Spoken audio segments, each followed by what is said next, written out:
Welcome back to Finding Full Throttle, the channel. Today we got Matt Zalavsky with me, owner of Precision Wraps for those of you who don't know. And I just heard some unbelieving news, and I don't even know what to say. All right. What'd you get? I've What'd you been hear? friends with you for how long? I don't know, 3-4 years? I've been hanging out with you for that long, and I just found out that you're a felon? A little bit. Alleged felony. You're gonna, listen, alleged felon. Alleged. Legend. You know the saying, man. They said, keep your friends close and your felon friends closer. Well, you're going to have to start that story from scratch because I don't need to be an accomplice of anything. Trust me, you were happened a long time ago. Okay. Like last week. No, I'm just kidding. It wasn't that long ago. No, it was last year. Okay. But, all right. Story from start.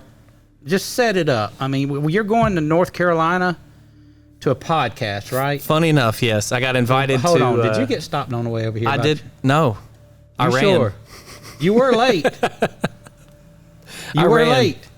Okay. All right. So you're going to Charlotte for a podcast. Yeah, I was going up to, there was a gentleman that does wrap-on tools, and he had reached out over TikTok and had said he wanted me to come up and do a podcast. And I said forever ago, I was like, yeah, I'm going to do it. And then it just kept getting pushed off. We just got really, really busy. And he was like, is there any way you can come make it up maybe sometime around like Christmas, Thanksgiving, somewhere in there? And I'm like, I'm going to make it happen. So went ahead and set the date, got everything booked, started to get everything prepped and ready to take up that way. Ended up leaving the shop later. This last December? Yeah, this last December. You been arranged yet? Nah. Okay. Oh, we'll get to that. All right. So long story short, I am supposed to leave the shop a certain time, and that time did not happen. It came, it left, and I was very much so behind. So I was like, I can make up a little bit of time. So to be fair, I was definitely speeding. If anybody knows me here locally, I also own a Silverado Shitbox Edition. Had like 350,000 miles on it. Slipping transmission, the whole nine. And that's what I was driving up to Asheboro. And the gauges in that thing, they just don't work. Like, they've stopped working a long time ago. That's an excuse. I No, mean, you use that too many times. It don't work anymore. Nope, I'll picture it didn't happen. I will insert video and picture here. Like, it literally, nothing lights up. It doesn't work. So I'm cooking. I'm like, I'm going to make up a little bit of speed or make up a little bit of time. I'm speeding. And I get up towards around... Allegedly. I get up around the Gastonia area. Get up around the Gastonia area. And I had an 18-wheeler. I was in the middle lane. He cut me off, and I was like, "Yeah, I'm not stopping in this turd." It had no power, transmission again, slipping. So I was like, "I'm just gonna pass him, keep on cooking." As soon as I did that, I see right out the side of the right side of my eyes that reflection of all highway patrol, and I knew exactly what was happening as soon as I did. And I said, "Shit!" And I looked down, and I can't see how fast I'm going anyway. So I'm like, "Well, I know I'm moving." Well, you wouldn't lie if he asked you. Well, yeah. North Carolina Highway Patrol, right? Yeah, we didn't even get to the asking there was no asking. Okay. The asking was get the F out the car is the asking. So he came straight up and said that? Oh, yeah, 100%. 100%. So he long story short, he comes up behind me, and I mean, he is like jumping. And if I had tapped the brakes, he would have rear-ended me for sure, which that probably wouldn't have ended well either. So he is like pushing to try to get me to pull over. I'm no more than an 1/8 mile up the road from the exit. I said, yeah, I'm just going to wait. I'm not stopping on the side of 85. It's during holiday season. It was night. Not happening. So pulled over off into the exit. As soon as I did, it's a manual truck. For anybody who knows, old shitbox Silverado, still roll up windows, and the locks, all manual. Had it locked. He reaches over. He tries to open up the passenger side door. And he is screaming. I mean, he's inaudible. He is yelling, and I can't understand what he's saying. And I also have a headset on too. So I have my headset on, and I've got I think music playing. I took one of them out to try to hear what he's saying. He's got his flashlight. He's just audibly yelling, and he starts to make his way over to the driver's side. I said, he's gonna try to rip me out this truck. And sure enough, that's exactly what he tried to do. I slid the little door lock open like last second. He goes to yoink on the handle. And I cracked my window. I said, "Sir, you want to tell me what you're pulling me over for?" He said, "Get the fuck out of the car now." And I was like, "You want to tell me what you're pulling me over for? You have to obviously reasonably articulate suspicion of what crime I'm committing." And he states whatever statute it is. He said, anything over 18 miles an hour in the state of North Carolina is an automatic arrestable offense and is also a felony. Fun fact. So got out the car. He immediately put me in handcuffs in the front. And I was like, all right, well, this is happening. He starts going through my pockets, asking me why I'm running, why I'm doing, such a hurry, yada, yada, yada. And he gets all my pockets and everything on my pockets. And he's like, okay, now you're going to jail. It's like, okay, well, I guess that's what we're doing. No more podcasts. We're going to jail tonight.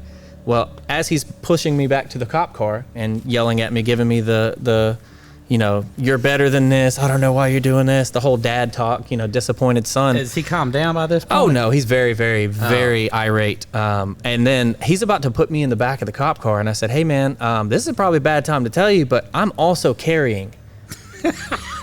He was like, what do you, he said, a firearm. I said, yes, sir. And he didn't see it. I had it slid in between on my side, no holster. He didn't pat you down very well. No, he did not. So he said, do you have a concealed carry weapon for North Carolina? I said, no, sir, I do not. Also a felon. Fun fact. So, two felonies racked up there. So the 18 mile an hour plus is a felony. Yeah, so it's a separate charge. Driving. It's a separate charge in North Carolina. You have a speeding and then you have like a reckless. The speeding over a certain mile an hour, and he actually, he screwed me up. He wrote it, he told me what my speed was, but then when he wrote the ticket, he actually wrote it like 2 miles an hour over what he told me, which put me over a certain threshold that they just don't reduce. And it puts you within that category for a felony or whatever it is. So, yeah, he was not happy that he missed the firearm. I think that made him look bad. And then he was like, yeah, you're definitely going to jail tonight. So I said, all right, well, I'm going to jail tonight. So puts me in the back, I'm chilling. Wait a minute, back up. What happened with the gun? Oh, he took it obviously right then and there, and again, very irate. Did you have one in the chamber? No, it wasn't chambered. No? Nothing was chambered on it. Right.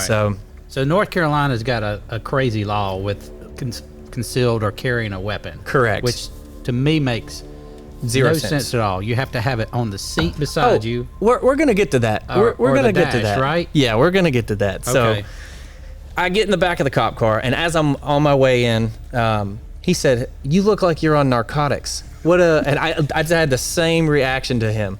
And he said, "You think this is funny?" I said, "Yes, sir." I said, "I have spoke to you and told you every single thing that you've asked, and you have denied and said it's another reason." And he said, "You think this is funny, blah, blah, blah, blah, blah." And I said, "Yeah, I do." And he said, "I think you should shut your fucking mouth." And I said, "I think that's the smartest thing you said all night. Because anything that I can say and will be used against me, right? At this point, I'm going to jail. I've accepted that. I got 2 felonies now. I'm going to jail." So end up getting in the back of the cop car. He calls 2 or 3 other different people up there. They come through and they search my entire truck. And he comes back. He said, I don't understand. What, why are you driving so fast? Why are you doing this? I said, "You remember that conversation we had on the way back to the cop car before you put me back here?" I said, "All of that same stuff is still true. I'm on my way to a podcast. I ran behind about 2 hours. Somebody cut me off. That's the whole reason I went to go past them. Don't know how fast I was driving. And that's why, because he said something about the suitcase in the back. I said, that's why I have the suitcase." I said, "Y'all searched my truck. I don't have anything on me." I said, "This is honest to God's truth." So did that make him even more mad they couldn't find anything? Or no. What? So I guess by that point he had figured out, like, maybe I'm not, Pablo Escobar in a Silverado making my way up 85. Yeah. And so I guess he had some time to calm down. Well, he goes through and he pulls me out the back of the cop car, which I'm very surprised. I thought for sure I was going to jail. I was mentally prepared. I'm like, yep, we're doing this tonight. So pulls me out the back, comes over and starts asking me all these questions, and I answered them. And so he's like, "Hey, I'm going to actually give you your firearm back tonight." Yeah. What? Yeah.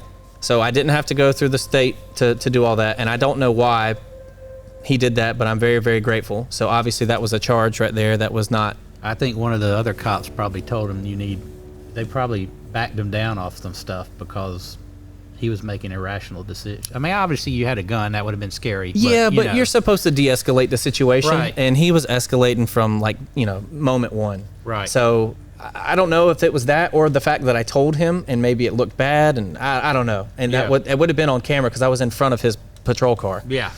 So I don't know how and why it worked out the way it did that way, but it did, and he gave that back to me.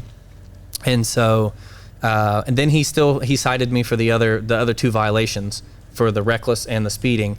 And so I went over that with him. I said, okay, let's play this back. You come up to me, you're super irate. You come to my passenger side door. You want me, by law, to have my firearm on the passenger side seat or the passenger side of the dash. You are not thinking clearly. You're very, very irate. And I go to reach. I'm on the back of a t-shirt. 100%. I just became a statistic. Yeah. I'm like, here, he's reaching, and it's the last thing before I, just see some, hopefully it's pearly whites, but who knows? So, I mean, just in general, having it up on the dash or in the seat, going down the road, and you slam on brakes, what's going to happen to the gun? It's going to fall off, whatever, could go off in the car, whatever. It just does not make sense. It doesn't make sense. And so, honestly, moving forward, I break it down. If I'm going out of state with it, I'll break it down, I'll separate it out, and I'll just move it away from something else. Yeah. And I'll still have it concealed, which is still illegal, but I guess it's less likely to get a charge for it if you had it separated out. Yeah. I don't know. But so, yeah, he was very, very much so not happy about that. And I had to hire an attorney, go through that whole thing. And, yeah, so not a felon. Almost. We're still friends. We're still friends. Hear that? Finding Full Throttle. Not good with felons. I'm just kidding. Well, you cut that short because,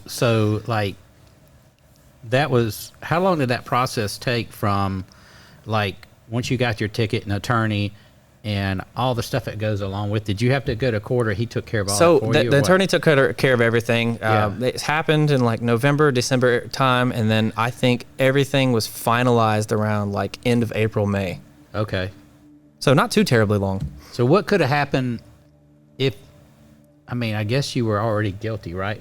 He pleaded you guilty at court or what? So that was something that I had to do. I had to plead between one or the other, and obviously I'm not going to plead towards the felony. Yeah. So I'm going to take the misdemeanor all day. But that misdemeanor did carry over a reckless driving from North Carolina into South Carolina as well.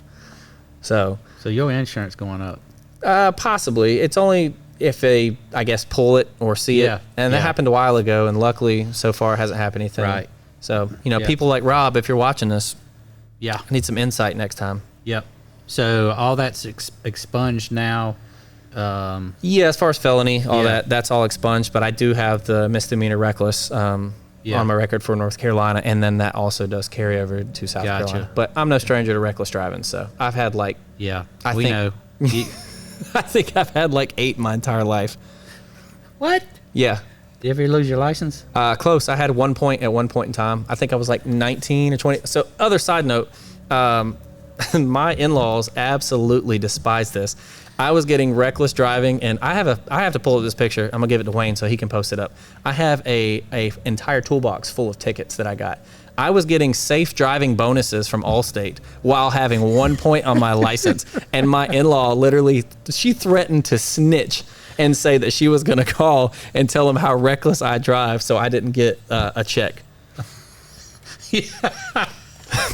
That is a true story. Oh, gosh. But yeah, I used to go to court, and you can get a lot of stuff thrown out if you look up a little bit of the law. So yeah. Well, for everybody listening, Matt is not a felon. That you know of. No, I'm just kidding. That was just that one. All right, man. I don't know if I can top that story, but that was a good one. Well, so we're not here to top stories. It's just story time. Story time with Matt. Not the felon. Matt. Not the felon. Zalewski. There you go. All right, guys. So that's it. Till next time. We'll see you later. Do the speed limit. Just kidding. Don't do that.